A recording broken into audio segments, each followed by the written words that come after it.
সামাজিক যোগাযোগ মাধ্যমে ভুয়া তথ্য ছড়িয়ে সৌদি আরব সহ মধ্যপ্রাচ্যের শ্রমবাজার অস্থিতিশীল করার অপচেষ্টা করছে একটি মহল। গাজায় ইসরায়েলি আগ্রাসনের প্রতিবাদে বাংলাদেশের সাধারণ মানুষের বিক্ষোভকে পুঁজি করে এই অপচেষ্টা চালাচ্ছে তারা।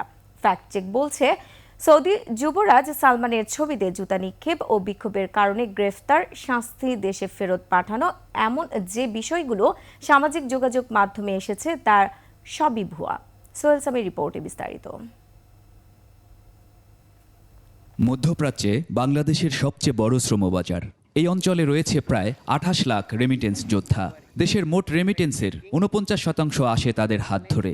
উল্লেখযোগ্য সংখ্যক শ্রমিক রয়েছে সৌদি আরবেও।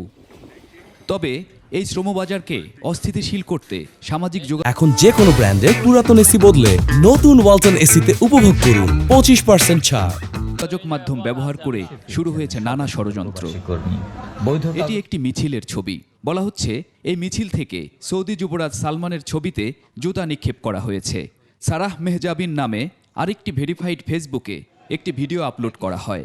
দাবি করা হয় ইসরায়েল বিরোধী বিক্ষোভ করায় বাংলাদেশের শ্রমিকদের সৌদি আরব থেকে দেশে পাঠিয়ে দেয়া হচ্ছে। ফিরে আসা প্রবাসীরা সংবাদের সত্যতা যাচাইয়ের সাথে সম্পৃক্ত ফ্যাক্ট চেক বলছে এগুলোর সবই ভুয়া।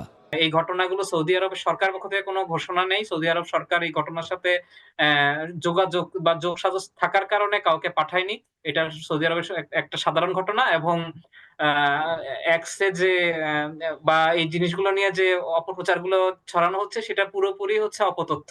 মানে মানুষ জেনে, অনেকে আছে জেনে বুঝেই ছড়াচ্ছে, আর বেশিরভাগ মানুষ সেটা বুঝে না বুঝে শেয়ার করে ছড়িয়ে দিচ্ছে। এ ধরনের অপপ্রচারকে অর্থনৈতিক ঝুঁকিতে ফেলার চেষ্টা হিসেবে দেখছেন সংশ্লিষ্টরা।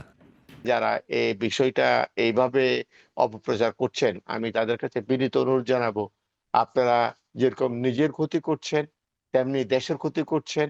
এটা টোটাল সমাজ এবং পরিবারের জন্য খুবই ক্ষতিকর হবে।